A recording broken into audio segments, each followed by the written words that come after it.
Hello and welcome to a brand new episode of Colors of India, and before we begin the show, let's take a quick look at the headlines. Afro numbers up the city heat. Classic Odyssey moves. And the love for good food takes us to Tibet. An energetic performance by the cultural team from Africa upped the city heat in Delhi a notch. Now, this ICCR organized two-day African festival showcased cultural performances from different countries in Africa. And today we bring you some Zambian numbers.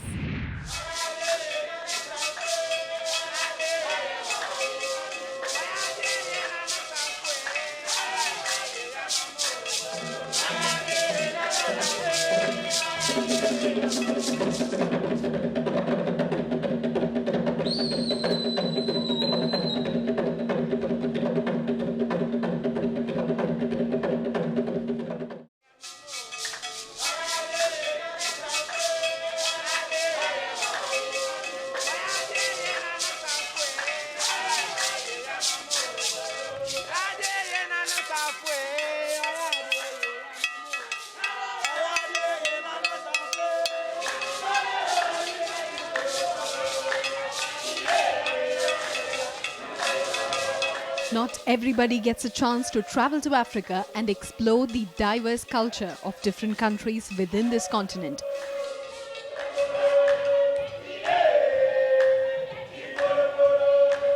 Which is why the opportunity to learn more about this country and its unique cultural identity was a not to be missed affair.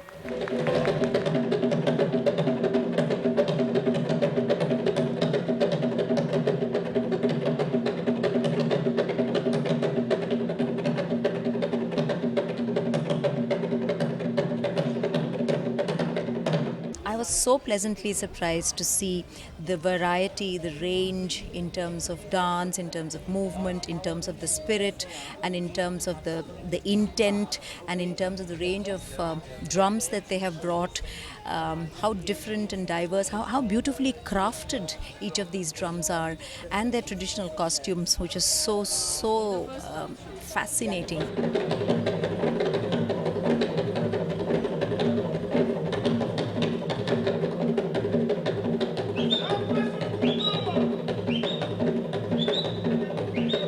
With over 70 different tribes in the Republic of Zambia, the culture of this country reflects the history of colonial times.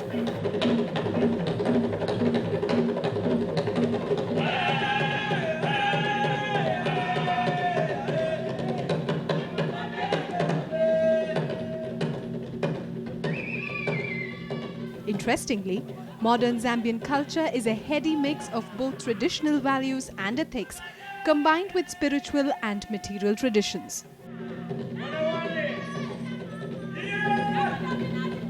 Zambia has a lot in terms of culture, in terms of dance, drums, the artifacts.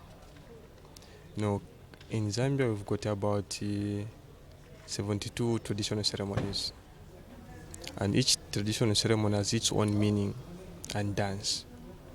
And these traditional ceremonies, they range from spiritual, where we celebrate sometimes the harvest.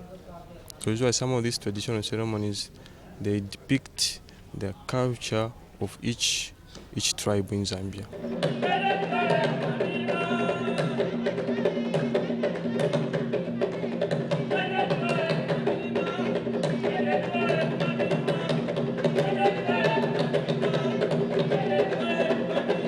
The Zambian cultural dance troupe presented a glimpse of what it is like to celebrate in true Zambian style by clubbing 9 different performances in one grand show.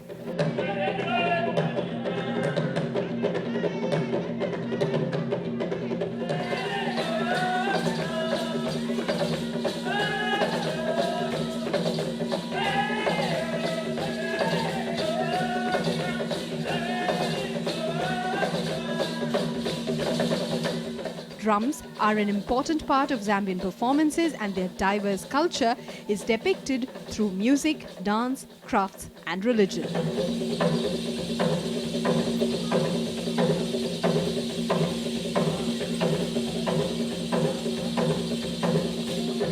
The show, of course, lived up to their motto, One Zambia, One Nation. There is more to this African festival, more participants and more performances, but we believe that each of them merits their own story, which means you will have to wait until next week to see more of that.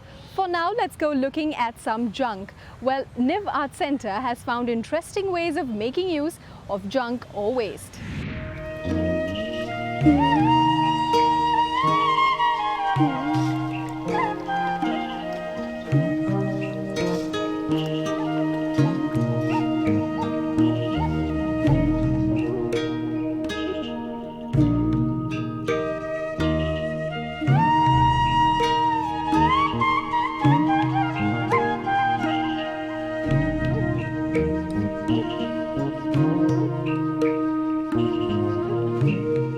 Far from the madding crowd, in a quiet by lane, is NIV Art Center, an abode for the ones who live for creativity.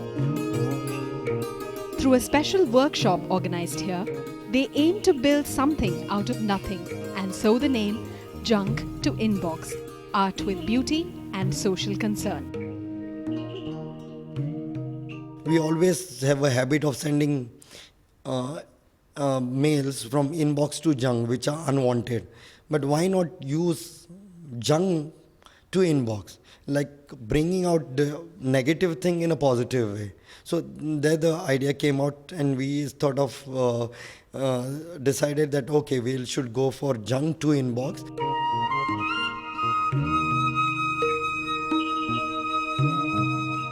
This workshop has 3 resident artists: Rajesh Kumar Ranjan from Bihar, Trudeep Datta from Assam, and Debashish Das from West Bengal.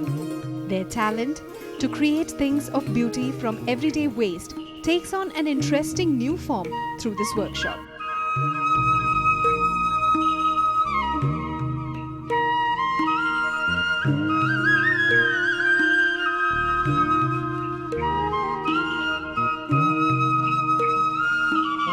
It is an expensive affair, no doubt, but then it encourages and gives a platform to the young artists. So here, like, we had around 150 applications from all over India. Out of that, we had just selected 3 artists because we had junk for 3 artists. So we would be doing a proper show for them, a catalog for them, and that would, give them a platform to further being recognized in a city like Delhi, and they could be picked up with many more galleries and would help them in future life as an artist.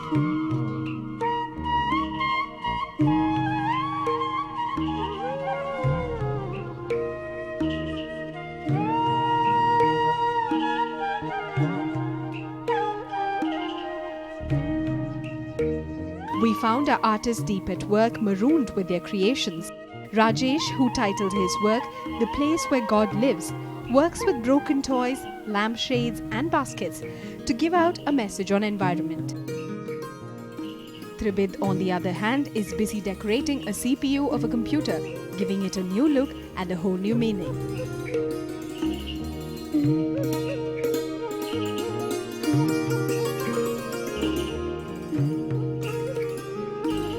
And Debashish, who titled his sculpture Timekeeper, uses shoe molds to make the neck of his horse sculpture.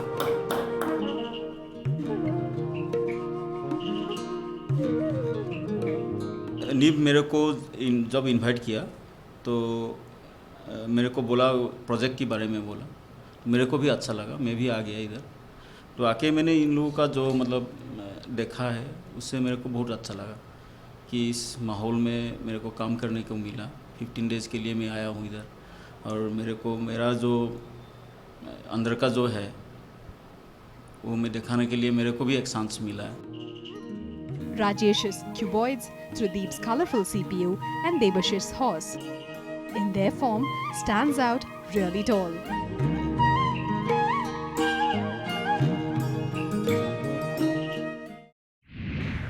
A talented artist can take inspiration from just about anything, and even something as mundane as waste. Well, it's now time for us to take a small break on Colours of India. Don't go anywhere because we'll be right back. Coming up, sensuous Odyssey moves and a travel to Tibet on food trail.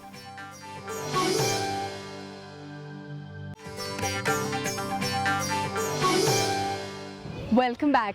When it comes to classical art forms, one can never get enough of a good show, which is why we have for you an Odyssey performance.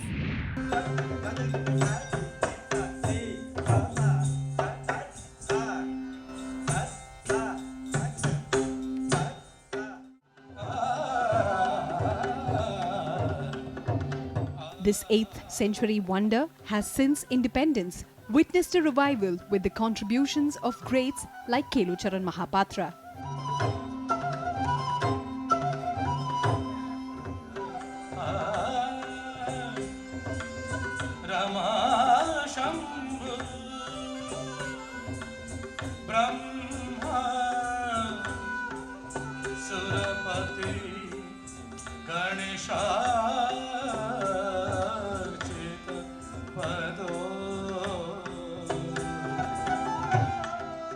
I like the Pallavi and of course the Yashoda and Krishan.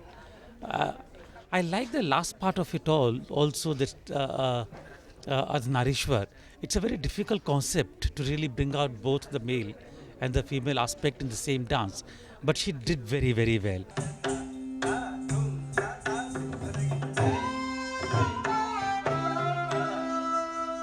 Reena Jana mastered this art under the tutelage of the same guru. Like his tradition, she began with the Mangala Charan, an invocation to salute and welcome everyone.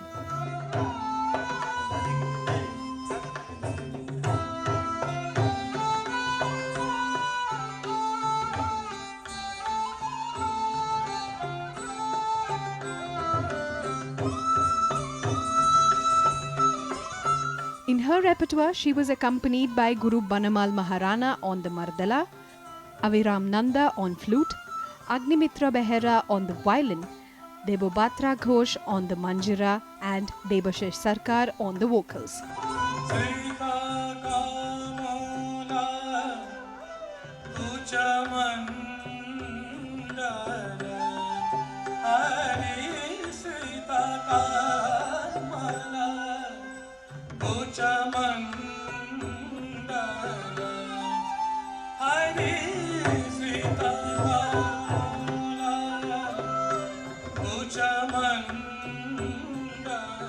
Solo performance is the origin, because if I can impress all the people by one man show, that is the great gift for the dancer, for the artist. So must be a solo performer first, then you go for group.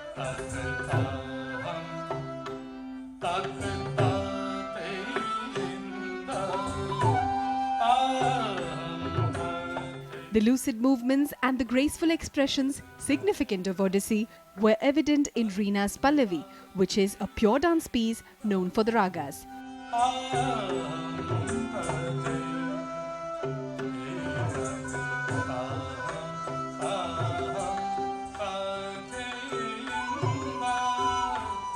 Here, Reena performed on Rag Bhairavi.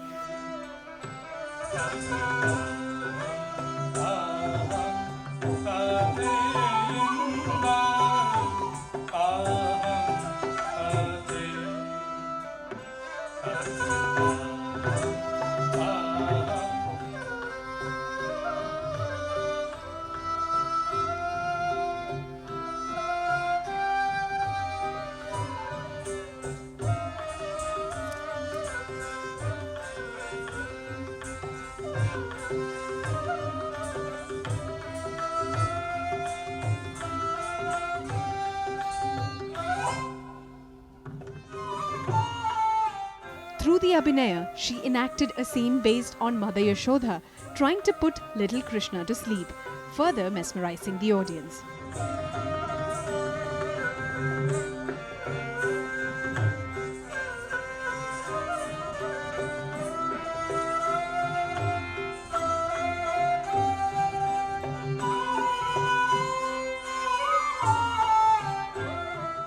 अच्छा लगा programme, और specially जो मतलब उन्होंने बहुत ही traditional way में जो उनकी मुद्राएं हैं और जो उनके एक्सप्रेशंस हैं, फेस एक्सप्रेशन, बहुत अच्छा लगा हम लोगों को programme.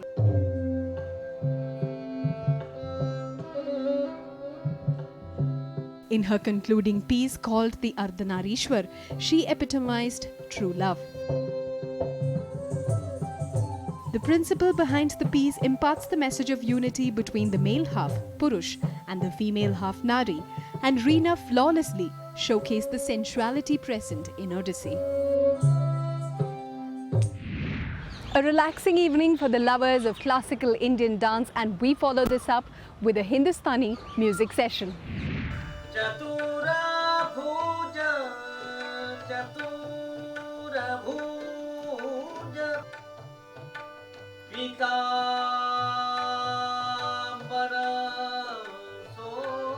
Dilip Kumar Maiti is one of the rising names in classical music, and he specializes in the Hindustani music style.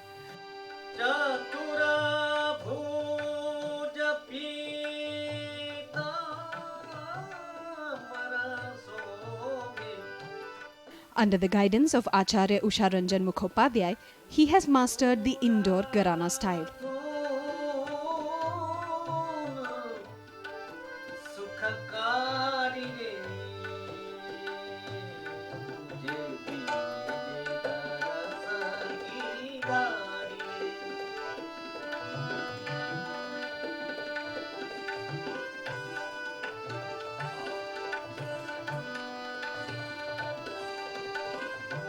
Khondomeru is a system. Ustad, the greatest exponent, Amir Khan, has introduced this system, that is Indra. 1, 2, 3, 4, 2, 1, 3, 4, 1, 3, 2, 4, 2, 3, 1, 4. This is the style. But Patiala, you know that Patiala belongs to Punjab. There must be this Punjab style also in that case to me. This greatest exponent is Ustad Bode Ghulam Ali Khan.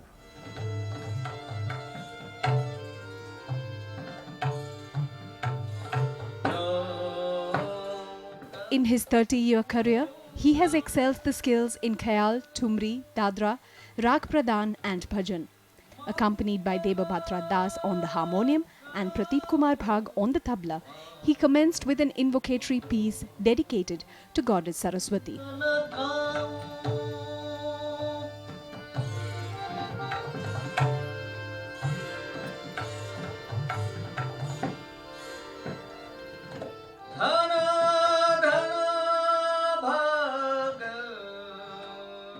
Further, under a devotional raga called Kaushik Kangra, he elucidated the story of Radha and Krishna.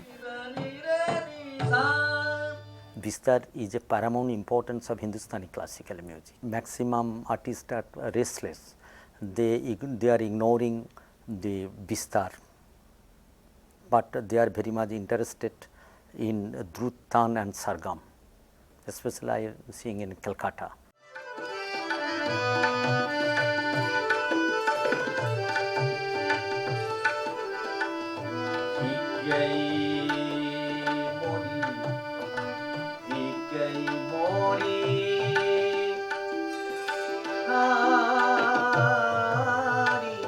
His forte was evident when he started with Thumri, singing about Radha who is in dismay as she cannot evade the rain to meet Krishna. He was able to maintain the lower and upper octave movements flawlessly throughout the recital.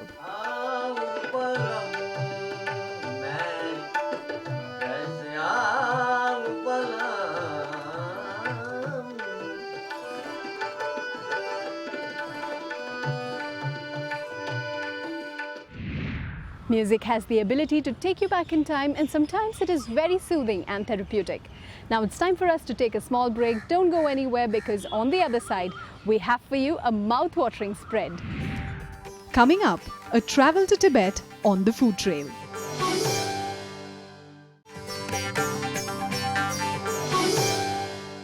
Welcome back. On Food Trail this week, we are traveling to Tibet without a passport. I'm talking about Little Tibet in Delhi, which is known to serve some authentic Tibetan cuisine.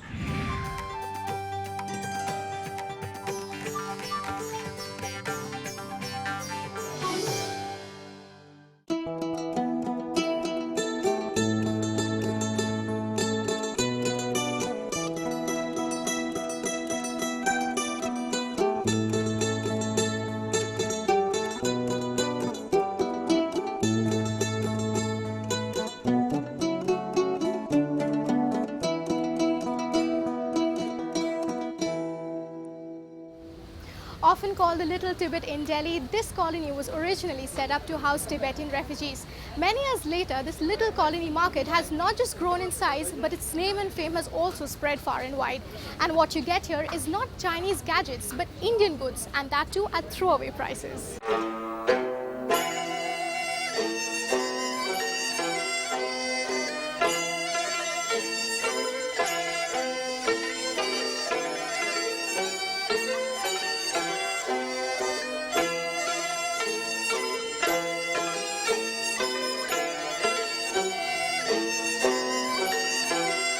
The monastery market or the Tibetan market have been selling Tibetan delicacies like thukpa, momos and mouth-watering chow mein since 1972.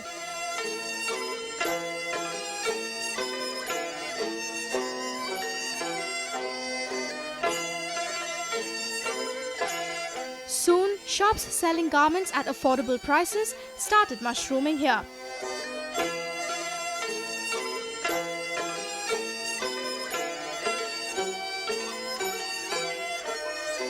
Now the market is flooded with indigenous goods, which come from Ludhiana and Bangalore and never from China, as is the popular belief.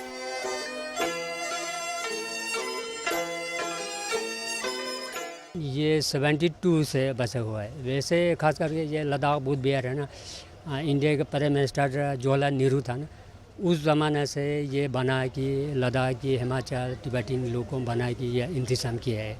तो इसका बाद हम लोग तो 72 में आया, कहीं 82 में आया, ऐसे ज़्यादा तो इंडिया का है, तिब्बत का भी होते हैं थोड़ा थोड़ा। तो पहले जो बाहर का जो चीज़ मिलेगा तो वो महंगा होते हैं, यहाँ नहीं बिकते, ज़्यादा तो वो सस्ता वाला मिलता है। Rows of shops selling trendy shirts and jackets, the smell of steaming momos, and the chants of the evening prayer in a spectacular monastery make it a perfect setting for a day out.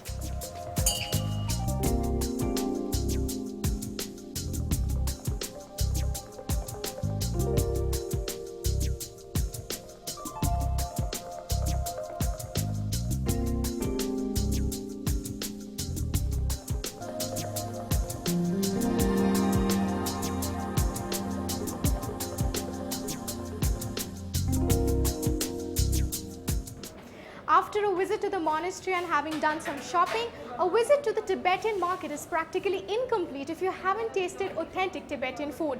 Although we faced a bit of resistance when it came to the restaurant owner speaking to us on camera, however, we've managed to find our way inside to taste some authentic home-cooked Tibetan food. Let's find out more.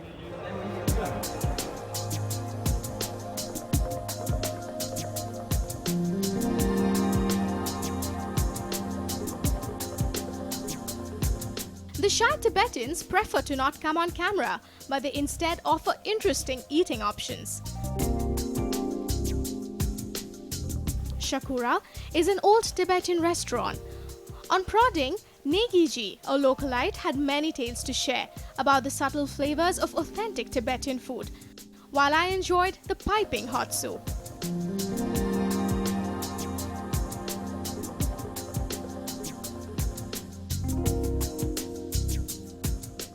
Delhi वालों को सबसे पहले Tibetan खाना सुनते ही मोमो याद आता है।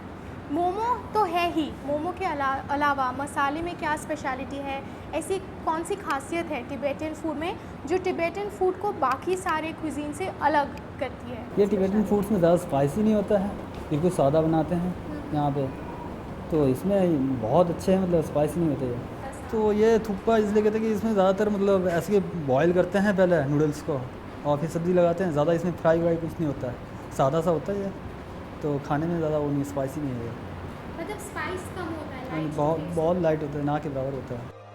Soup was followed by chow mein and the timeless favorite steamed momos. But the soft and buttery thukpa, or a soupy noodle done with butter and the light gravy, was the show stealer. And the happiest part, despite hogging so much food, all I had to pay was 250 rupees. I just absolutely love the thukpa here. amazing food is served without the fanfare of a great ambience or decor, because to a practical food lover, what matters is the taste. Now, if you have a great taste bud and know of good eating places, then do write to us through our Facebook page. Until next week, take good care and bye-bye.